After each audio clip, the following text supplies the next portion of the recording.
बिस्मिल्लाहिर्रहमानिर्रहीम। स्टूडेंट्स, आज हम स्टार्ट करेंगे इंटीग्रेशन का टॉपिक।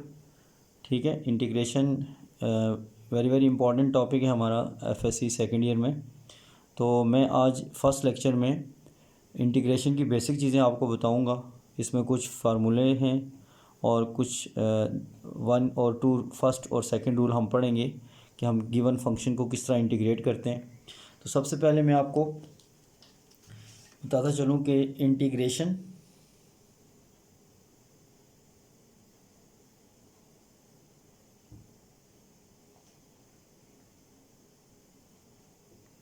और इसको एंटी डेरिवेटिव भी बोलते हैं।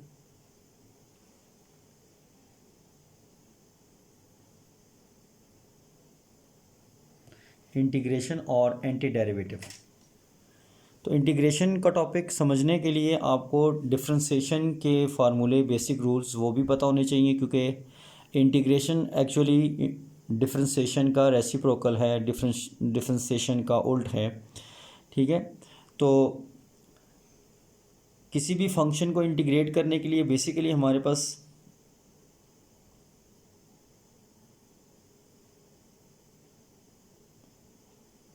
इंटीग्रेशन में हमारे पास बेसिकली दो टाइप्स होती हैं। एक डेफिनेट इंटीग्रल्स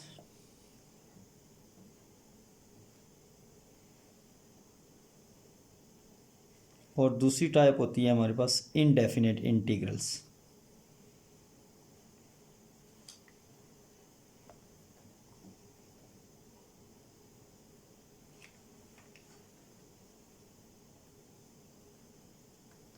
ठीक है, ये जो हमारा साइन है, ये जो साइन है ये इंटीग्रेशन का साइन है।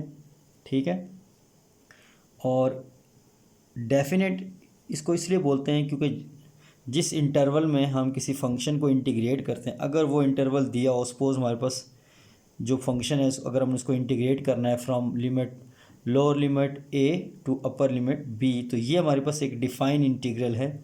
इसीलिए इसको हम डेफिनेट इंटीग्रल कहते हैं कि हमें लोअर और अपर लिमिट इसकी मालूम होती है जहाँ पे हम किसी फंक्शन को इंटीग्रेट कर देते हैं। और विदाउट लिमिट्स जब हमारे पास कोई भी इंटीग्रल होगा तो उसको हम इनडेफिनेट इंटीग्रल बोलेंगे। ठीक है, तो ये इनडेफिनेट इंटीग्रल्स अमूमन हम शुरू की एक्सरसाइज में इंटीग्रल को आई से डिनोट करेंगे। ठीक है, कैपिटल आई से इंटीग्रल को डिनोट करेंगे। और ये जो हमारा फंक्शन जिसको हम इंटीग्रेट करते हैं उसको बोलते हैं इंटीग्रेंट। इंटीग्रेंट जो फंक्शन जिसको हम इंटीग्रेट करेंगे उसको बोलते हैं इंटीग्रेंट। और ये हमारा जो सिंबल है ये है इंटीग्रेशन का। इंटीग्रेशन को मैं बिल्कुल बेसिक से स्टार्ट करूँगा, अभी हम एप्लीकेशंस पे नहीं जाएंगे, उसकी बहुत डेफिनेशंस पे भी नहीं जाऊँगा कि ये डेफिनेट इंटीग्रल्स किसको शो करता है, एरिया अंडर कर्व या किसी चीज़ का सरफेस इंटीग्रल क्या होता है, वॉल्यूम, वो बात की बात है। अभी फ़िलहाल हम यहाँ पे बेसिक चीज़ें डिस्कस करेंगे, बिल्कुल बेसिक जो स्टार्टिंग जब आप इंटीग्रेशन का टॉपिक स्टार्ट करते हैं तो वो चीज़ें मैं अभी आपको बताऊँगा। उसमें सबसे पहले देखें, अगर आपने प्रीवियस लेक्चर्स में ये सीखा है कि किसी भी वेरिएबल का डेरिवेटिव जब हम लेते हैं, सपोज एक्स का derivative with respect to x लेंगे तो इसका डेरिवेटिव क्या हो जाएगा, 1। जब हम डेरिवेटिव लेंगे एक्स का तो वो 1 हो जाएगा। और अगर आपसे मैं ये पूछूं कि 1 किस का डेरिवेटिव है, तो 1 किसका डेरिवेटिव है, एक्स का डेरिवेटिव है। तो एक्चुअली मैंने ये आपसे क्या पूछा है, ये मैंने आपसे इंटीग्रेशन पूछी है। यानी अगर मैं आपसे ये पूछूं कि 1 किस का डेरिवेटिव है तो आप बताएंगे जी 1 एक्स का डेरिवेटिव है। ठीक है, तो एक्स का डेरिवेटिव क्या हो जाएगा, 1, और 1 किस का डेरिवेटिव है, ये एक्स का डेरिवेटिव है, तो ये हमारी इंटीग्रेशन हो जाएगी। इसी तरह किसी कांस्टेंट का डेरिवेटिव जो है, सपोज सी है, उसका डेरिवेटिव, किसी कांस्टेंट का डेरिवेटिव 0 होता है, चूँकि कांस्टेंट फिक्स टर्म होती है, फिक्स वैल्यू होती है, उसका रेट ऑफ चेंज नहीं होता, इसलिए उसका डेरिवेटिव क्या हो जाएगा, 0 हो जाएगा। तो अगर आपसे ये पूछा जाए कि ज़ीरो की इंटीग्रेशन क्या होती है, यानी ज़ीरो की इंटीग्रेशन का मतलब ये है कि ज़ीरो किस का डेरिवेटिव है, किसी कांस्टेंट का, तो ज़ीरो की इंटीग्रेशन क्या हो जाएगी, सम कांस्टेंट सी। ठीक है, तो इस तरह आपको डिफरेंशिएशन के फार्मूले भी याद होने चाहिए। मसलन इसी तरह मैं एक और एग्जांपल देता हूँ। आपने ट्रिग्नोमेट्रिक फंक्शन के डेरिवेटिव्स पढ़े, सपोज साइन एक्स का डेरिवेटिव आपने पढ़ा है कॉज एक्स, साइन का डेरिवेटिव लें तो कॉज आएगा। अब अगर मैं आपसे ये पूछूं कि कॉज किसका डेरिवेटिव है, कॉज किसका डेरिवेटिव है, साइन का डेरिवेटिव है, तो ये मैंने क्या पूछा है आपसे, ये मैंने इंटीग्रेशन पूछी है। इसका मतलब ये हुआ कि जब कॉज की इंटीग्रेशन लेंगे तो कॉज की इंटीग्रेशन क्या आ जाएगी, प्लस साइन आ जाएगी।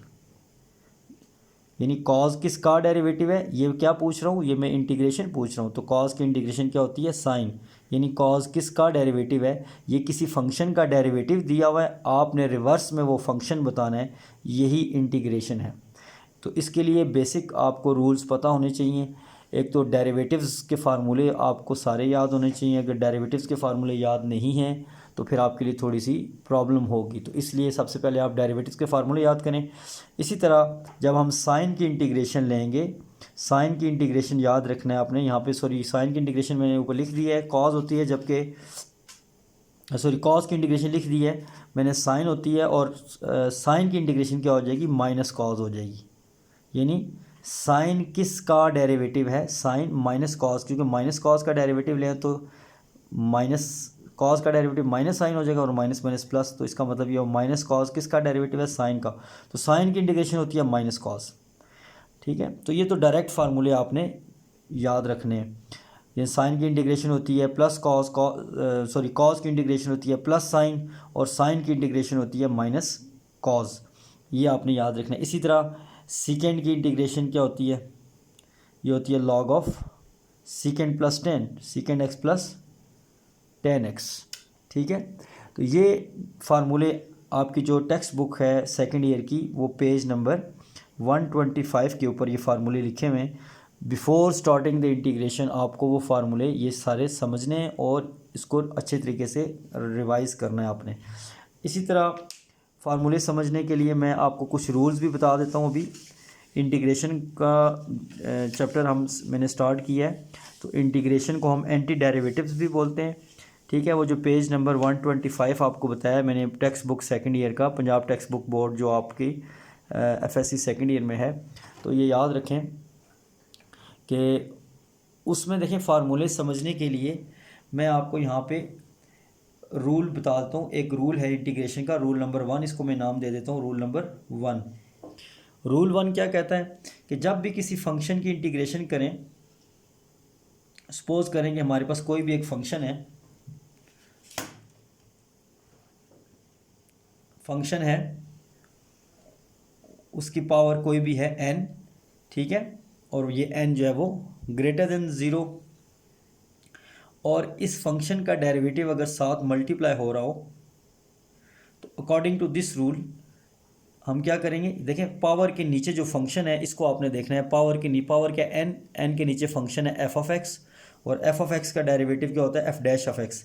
अगर किसी फंक्शन का डेरिवेटिव साथ मल्टीप्लाई होगा तो इसकी इंटीग्रेशन क्या करेंगे, हम उसकी पावर में एक ऐड कर देंगे, यानी जो फंक्शन होगा उसकी जितनी भी पावर है उसकी पावर में एक ऐड करेंगे, और कंप्लीट पावर से क्या कर देंगे, डिवाइड कर देंगे, और साथ हम कांस्टेंट लगाएंगे c। ठीक है, c कांस्टेंट इसलिए लगाया जाता है कि किसी भी फंक्शन में ज़ीरो ऐड हो रहा है, और ज़ीरो की इंटीग्रेशन क्या होती है, ज़ीरो की इंटीग्रेशन होती है सम कांस्टेंट। इसकी एग्जांपल दे देता हूँ आपको मैं। मसलन ये देखें, अगर हमारे पास है एक्स स्क्वेयर dx, इसकी इंटीग्रेशन करनी है, तो इसकी इंटीग्रेशन हम इस ऊपर वाले रूल से करेंगे, और वो रूल क्या कहता है कि पावर के नीचे फंक्शन क्या है x, और आपको पता है x का डेरिवेटिव क्या होता है 1, तो 1 यहाँ पे देखें साथ मल्टीप्लाई हो रहा है। अगर x का डेरिवेटिव साथ मौजूद है तो इस रूल के मुताबिक इसकी इंटीग्रेशन क्या होगी, इसकी पावर में एक ऐड करेंगे और कंप्लीट पावर से डिवाइड कर देंगे, और साथ क्या लिखेंगे c।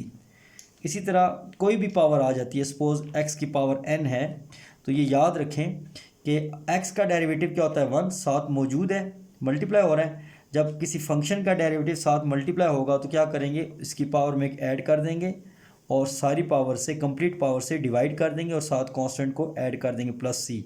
ये c जो हम ऐड करते हैं ये मैंने आपको बताया है कि देखें, ये अगर ये फंक्शन लिखा हुआ है, यही क्वेश्चन ये लिखा हुआ है, इसके साथ अगर ज़ीरो को ऐड कर दें तो इसमें ज़ीरो ऐड हो रहा है। ज़ीरो की इंटीग्रेशन क्या होती है, ज़ीरो की इंटीग्रेशन होती है सम कांस्टेंट, यानी ज़ीरो किसका डेरिवेटिव है, ज़ीरो किसी कांस्टेंट का डेरिवेटिव है, एक अननोन कांस्टेंट, उसको हम c से रिप्रेजेंट करते हैं। इसलिए हम जब भी किसी फंक्शन की इंटीग्रेशन लेते हैं तो साथ हम एक कांस्टेंट को ऐड कर देते हैं।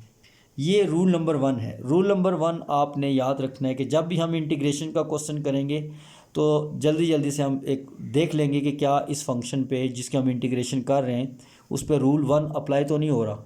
सपोज़ अगर रूल 1 अप्लाई हो रहा है तो हम उस पर रूल 1 अप्लाई करके उसको सॉल्व कर लेंगे। अगर रूल 1 अप्लाई नहीं होगा तो फिर हम रूल 2 देखेंगे।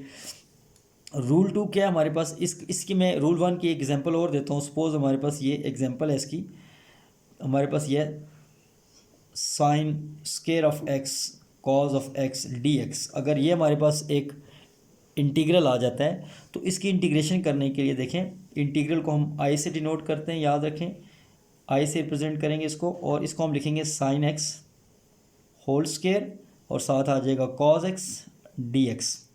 ठीक है, अब देखें साइन का पावर नहीं देखना, पावर के नीचे जो फंक्शन है उसको देखेंगे। पावर के नीचे फंक्शन क्या है, साइन। साइन का डेरिवेटिव क्या होता है, कॉज। तो फंक्शन का डेरिवेटिव साथ मौजूद है, तो इस रूल के मुताबिक हम क्या करेंगे, इसकी पावर में एक ऐड कर देंगे। किसकी, फंक्शन की पावर। फंक्शन क्या है, साइन, तो इसकी पावर में एक ऐड कर देंगे। इसकी पावर कितनी हो जाएगी, 3, और इसी से डिवाइड कर देंगे और साथ प्लस सी लिख देंगे। ये हमारी इंटीग्रेशन आ जाएगी किस, इस फंक्शन पूरे की। तो ये रूल 1 से हम किसी फंक्शन को इंटीग्रेट करेंगे। ठीक है, तो इसी तरह हमारे पास एक और रूल है, रूल नंबर 2। इसको मैं रूल नंबर 2 का नाम देता हूँ, रूल नंबर 2। ये रूल क्या कहता है, रूल नंबर 2 ये है कि अगर आपके पास कोई फंक्शन है जो उसका डेरिवेटिव अगर न्यूमिनेटर में है और डिनोमिनेटर में फंक्शन है, ठीक है, अगर नीचे फंक्शन हो ऊपर उसका डेरिवेटिव हो, ठीक है, तो उसकी इंटीग्रेशन करनी हो, यानी ऐसी सिचुएशन आपके पास आ जाए कि इंटीग्रेंड जो आपका इंटीग्रेंड है उसके अंदर डिनोमिनेटर में अगर फंक्शन दिया हुआ है और उसका डेरिवेटिव ऊपर मौजूद है न्यूमिनेटर में, तो ऐसी सूरत में इसकी इंटीग्रेशन क्या होगी, लॉग ऑफ फंक्शन। फंक्शन क्या आ जाएगा, एफ ऑफ एक्स, जो भी डिनोमिनेटर में, और साथ प्लस सी लगा देंगे। इसकी बिल्कुल सिंपल सी मैं एग्जांपल दूंगा। मसलन सपोज हमारे पास 1/x है, 1/x। अब देखें x का डेरिवेटिव क्या होता है, 1 ऊपर मौजूद है, नीचे फंक्शन है, ऊपर डेरिवेटिव है। इस रूल के मुताबिक इसको क्या लिखेंगे, लॉग ऑफ फंक्शन। फंक्शन क्या है हमारे पास, x प्लस सी। वैसे भी अगर आपसे पूछा जाए कि 1/x किस का डेरिवेटिव है, तो 1/x log x का डेरिवेटिव है, तो 1/x की इंटीग्रेशन क्या हो जाएगी, log of x। एक और एग्जांपल लेते हैं। सपोज ये हमारे पास है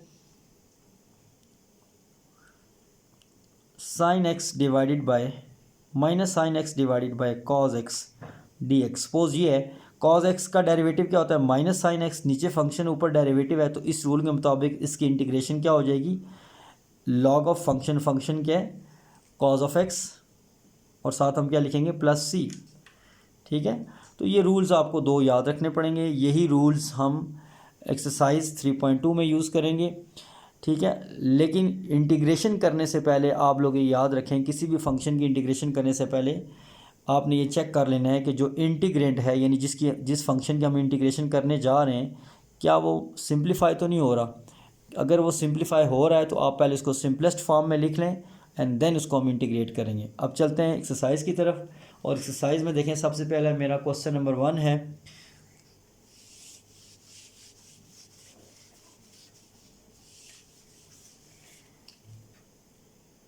एक्सरसाइज है 3.2। ठीक है, ये FSC सेकेंड ईयर की टेक्स्ट बुक है मैथमेटिक्स की। उसमें ये हम चैप्टर नंबर 3 कर रहे हैं, जिसमें हमारा टॉपिक है इंटीग्रेशन। ठीक है, तो सबसे पहले देखें क्वेश्चन नंबर 1, इसका मैं पार्ट 1 लिख रहा हूँ। आपने एवेल्यूएट करना है, एवेल्यूएट द फॉलोइंग इंटीग्रल्स। ये इंटीग्रल दिया हुआ है 3x² minus 2x plus 1 dx। तो इंटीग्रेशन का क्वेश्चन स्टार्ट किस तरह करना है प्रॉपर, आप पूरे इंटीग्रल को आई लेट कर लेंगे, लेट करेंगे इसको, let I is equal to integral 3x² minus 2x plus 1 d of x. ठीक है, इस पूरे इंटीग्रल को मैंने आई की इक्वल लेट कर लिया। अब इसके बाद क्या करना है, ये जो इंटीग्रल है और ये जो डी एक्स है, इसको आपने हर टर्म के साथ अंदर मल्टीप्लाई कर देना है। कांस्टेंट को बाहर निकाल देंगे, यहाँ पे देखें 3 कांस्टेंट है, बाहर निकालें, इंटीग्रेशन का साइन अप्लाई कर दें किसके ऊपर, x² के ऊपर, और साथ ये dx मल्टीप्लाई कर दें, यहाँ पे dx आ जाएगा। फिर आगे क्या है -2, इसको भी बाहर निकाल दें, इंटीग्रल का साइन लगा दें x के साथ और साथ dx भी मल्टीप्लाई कर दें, ठीक है। और प्लस पीछे 1 बचा, 1 बाहर लिखें या अंदर लिखें इससे कोई फ़र्क नहीं पड़ेगा, तो 1 यहाँ पे आ जाएगा। तो हमने क्या किया, 3 टर्म्स थी, तीनों पे आपने अलग अलग इंटीग्रेशन का साइन लगा दिया, साथ dx भी साथ ये लगा दिया। dx मस्ट लिखना है आपने। अब देखें हम इसकी इंटीग्रेशन करेंगे, इंटीग्रेशन ये हमारे पास एक इंटीग्रल है, इसकी इंटीग्रेशन क्या हो जाएगी, इसकी इंटीग्रेशन ये होगी कि x का डेरिवेटिव क्या होता है 1। देखिए फंक्शन अभी मैंने आपको बताया कि x है उसकी पावर 2 है, ठीक है, तो इसकी पावर 2 है। तो अब पावर को आपने नहीं देखना, पावर के नीचे जो फंक्शन है उसको देखना है। पावर के नीचे फंक्शन क्या है x, और x का डेरिवेटिव क्या होता है 1, तो 1 देखें साथ यहाँ पे मल्टीप्लाई हो रहा है, लिखें ना लिखें उससे कोई फ़र्क नहीं पड़ता क्योंकि 1 हर टर्म के साथ मल्टीप्लाई हो रहा होता है। तो इसका मतलब है फंक्शन का डेरिवेटिव साथ मौजूद है, तो इसकी इंटीग्रेशन हम रूल नंबर 1 से करेंगे।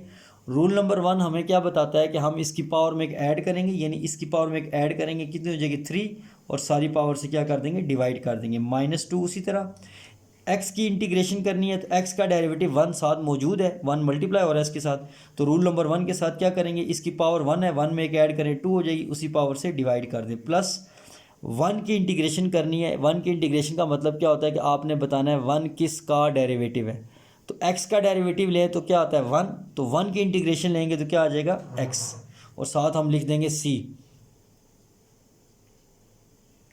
अब ये 2 और 2 कैंसिल हो जाएगा, 3 और 3 कैंसिल हो जाएगा, तो हमारे पास आ जाएगा i = x³ - x² + x + c, ठीक है। तो ये हमारा आंसर आ गया। तो ये रूल नंबर 1 से आपने देखा, हमने इसको सिंप्लीफाई कर लिया, ठीक है। इसी तरह एक और क्वेश्चन देखते हैं, इसी का सेकंड पार्ट जो है, i = (x + 1/√x d(x)।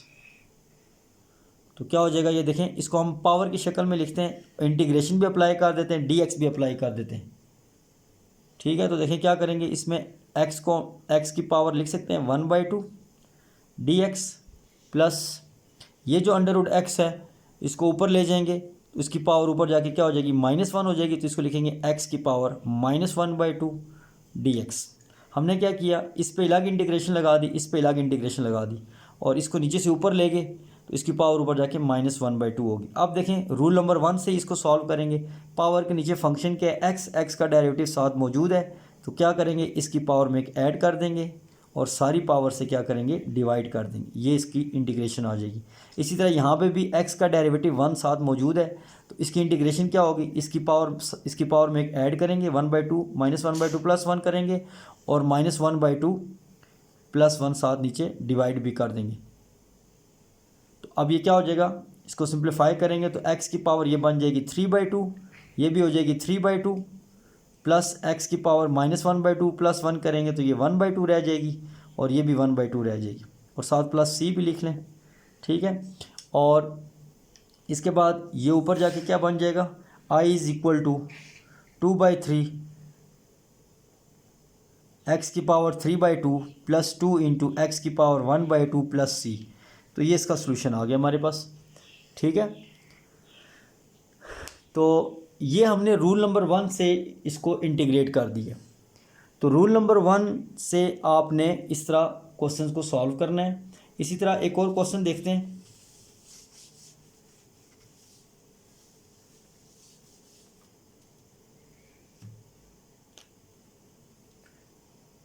इसका सपोज ये हमारा 4th पार्ट है, integral 2x + 3 whole power 1/2 dx। Solution में हम सबसे पहले क्या करेंगे, इसको लेट करेंगे, let i = 2x + 3 whole power 1/2 dx। अब देखें इसको, इस पर चेक करेंगे क्या इस पर रूल 1 अप्लाई हो सकता है या नहीं हो सकता, ठीक है। तो रूल 1 अप्लाई करने के लिए पावर के नीचे जो फंक्शन है उसको देखते हैं। पावर के नीचे फंक्शन क्या है, 2x + 3, तो 2x का डेरिवेटिव जब हम लेते हैं, ठीक है, तो 2 कांस्टेंट है, बाहर निकालते हैं हम उसको, और x का डेरिवेटिव क्या होता है 1। इसका मतलब ये हुआ कि 2x का डेरिवेटिव क्या हो जाएगा, 2 हो जाएगा, और 3 चूँकि कांस्टेंट है उसका डेरिवेटिव 0 होता है। तो इस सारे फंक्शन का जो डेरिवेटिव वो बनता है, इसका डेरिवेटिव हो जाएगा 2 और इसका डेरिवेटिव हो जाएगा 0। तो 2 + 0 क्या हो जाएगा, 2। इसका मतलब है जो पावर के नीचे फंक्शन है इस सारे का डेरिवेटिव क्या होना चाहिए, 2। तो 2 इसके साथ तो मल्टीप्लाई नहीं हो रहा, ठीक है। तो अब इसका मतलब ये हुआ कि हम इस पर रूल 1 अभी अप्लाई नहीं कर सकते। क्यों? क्योंकि पावर के नीचे जो फंक्शन है, ये जो पावर है इसके नीचे जो फंक्शन है इसका डेरिवेटिव साथ मल्टीप्लाई नहीं हो रहा। तो चूँकि हमें साथ 2 चाहिए और 2 चूँकि कांस्टेंट है तो हम कांस्टेंट को मल्टीप्लाई डिवाइड कर सकते हैं। तो मैं यहाँ पे लिख रहा हूँ मल्टीप्लाइंग एंड डिवाइडिंग बाय 2।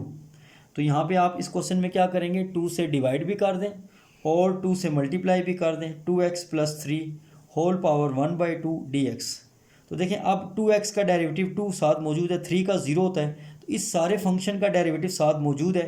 तो रूल नंबर 1 इस पर अप्लाई कर सकते हैं। रूल नंबर 1 क्या कहता है कि फंक्शन लिखना है आपने सारा, उसकी पावर लिखनी है और उसमें एक ऐड कर देना है और सारी पावर से क्या करना है आपने डिवाइड कर देना है +c। तो देखें अब ये बन जाएगा हमारे पास i = 1/2 2x + 3 होल पावर क्या बन जाएगी 3/2 डिवाइडेड बाय 3/2।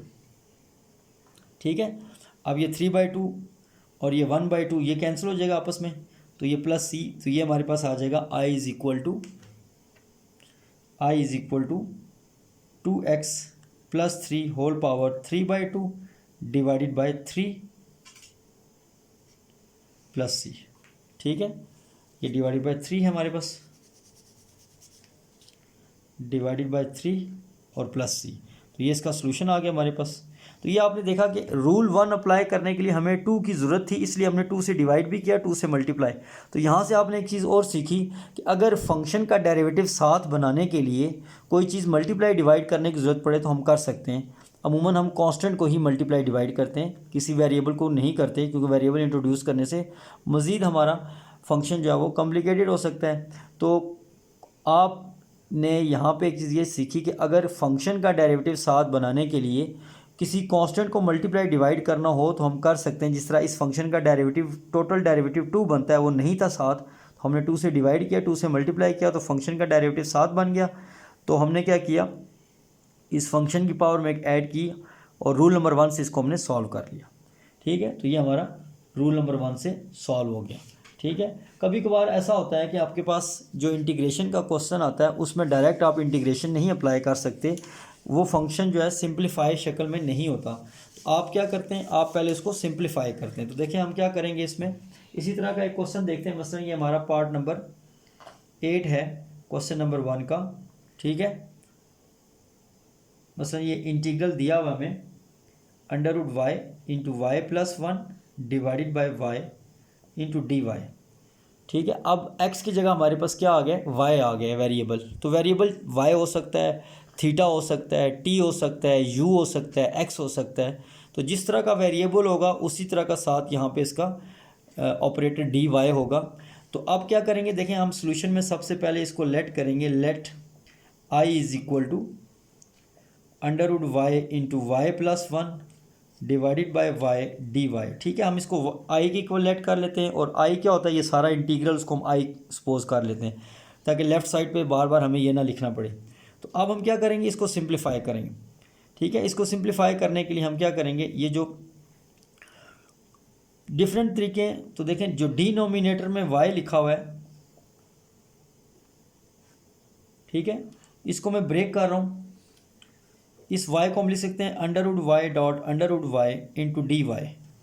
ठीक है, y को हमने स्प्लिट कर दिया, √y इसको सॉल्व करें, मल्टीप्लाई के होल स्क्वायर हो जाएगा तो वापस y बन जाएगा। ये इसलिए ब्रेक किया ताकि ये से कैंसिल हो सके। तो इसका मतलब ये हुआ कि ये जो फंक्शन है ये इंटीग्रेशन से पहले सिंप्लीफाई हो रहा है।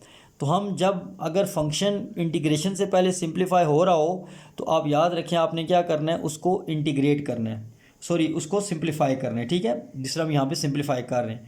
अब यहाँ पे क्या बचेगा, यहाँ पे बचेगा y + 1 divided by √y × dy। ठीक है, तो अब इसमें क्या करेंगे, अभी भी ये सिंप्लीफाई हो सकता है, ये जो √y नीचे है ये y के साथ भी डिवाइड कर दें और यहाँ पे 1 के साथ भी डिवाइड कर दें। ठीक है, और ये dy उसी तरह आ जाएगा। और इसके बाद यहाँ पे हमारे पास आ जाएगा। अब ये जो y है इस y को हम ब्रेक करेंगे, under root y dot under root y लिख लेंगे, डिवाइडेड बाय ये अंडर रूट वाई उसी तरह, और plus 1/, under root y d y उसी तरह। ये y और y कैंसिल हो जाएगा। अब देखें इसको पावर की शक्ल में लिख लें और इंटीग्रेशन दोनों पे अप्लाई कर दें। यहाँ पे y की पावर क्या हो जाएगी 1/2, साथ ये डी वाई इसके साथ मल्टीप्लाई कर दें, प्लस ये जो नीचे वाली टर्म है इसको ऊपर ले जाएं, ऊपर जाके इसकी पावर क्या हो जाएगी y की पावर हो जाएगी -1/2 हो जाएगी डी वाई। अब देखें ये सिंपलेस्ट फॉर्म में आ गए। सो अब हम क्या करेंगे, अब इसको हम इंटीग्रेट कर सकते हैं। तो इंटीग्रेट करने के लिए हम क्या करेंगे, y का डेरिवेटिव y के लिहाज से क्या होता है 1, y का derivative with respect to y जब लेंगे तो 1 होगा, वो साथ मौजूद है। जिस तरह x का x के लिहाज से 1 होता है, इसी तरह y का y के लिहाज से 1 होगा। तो हम क्या करेंगे, इसकी पावर में एक ऐड करेंगे 1/2 प्लस 1, रूल नंबर 1/2 प्लस 1, यानी टोटल पावर से डिवाइड भी कर देंगे। इसी तरह यहाँ पे -1/2 प्लस 1 डिवाइडेड बाय -1/2 प्लस 1 और साथ प्लस c। अब इनकी पावर को सिंप्लीफाई करेंगे तो ये बन जाएगा y की पावर 3/2 डिवाइडेड बाय 3/2 प्लस यहाँ पे y की पावर -1/2 प्लस 1 करेंगे तो 1/2 रह जाएगा, यहाँ पे भी 1/2 प्लस c। ठीक है, और अब ये 3/2 ऊपर जाके 2/3 हो जाएगा, y की पावर 3/2 उसी तरह, प्लस ये 2 ऊपर आके मल्टीप्लाई हो जाएगा 2 इंटू वाई की पावर 1/2 प्लस c। तो ये हमारा क्या आ जाएगा, आंसर आ जाएगा। ठीक है, तो उम्मीद करता हूँ आपको ये चीज़ समझ आ गई होगी। ठीक है, तो ये रूल नंबर 1 से अभी तक हमने क्वेश्चन सॉल्व किए हैं। रूल नंबर 1 ज़्यादातर हमने यूज़ किया, रूल नंबर 2 यूज़ नहीं किया। तो एक बात आप याद कर लें स्टूडेंट्स के अगर हमारा क्वेश्चन सिंप्लीफाई हो रहा है तो पहले आपने जो फंक्शन है उसको सिंप्लीफाई करना है, सिंपलेस्ट शक्ल में ला के जितने टर्म्स होंगी अलग अलग हर टर्म पे इंटीग्रेशन लगाएंगे और रूल नंबर 1 चेक करेंगे और रूल नंबर 1 से आप इसको इंटीग्रेट कर लेंगे। ठीक है, तो आज के लेक्चर के लिए यही काफ़ी है। इससे रिलेटेड जो क्वेश्चन नंबर 1 के बाकी पार्ट्स हैं वो आप खुद ट्राई करें और नेक्स्ट लेक्चर में इंशाल्लाह हम क्वेश्चन नंबर 2 को डिस्कस करेंगे।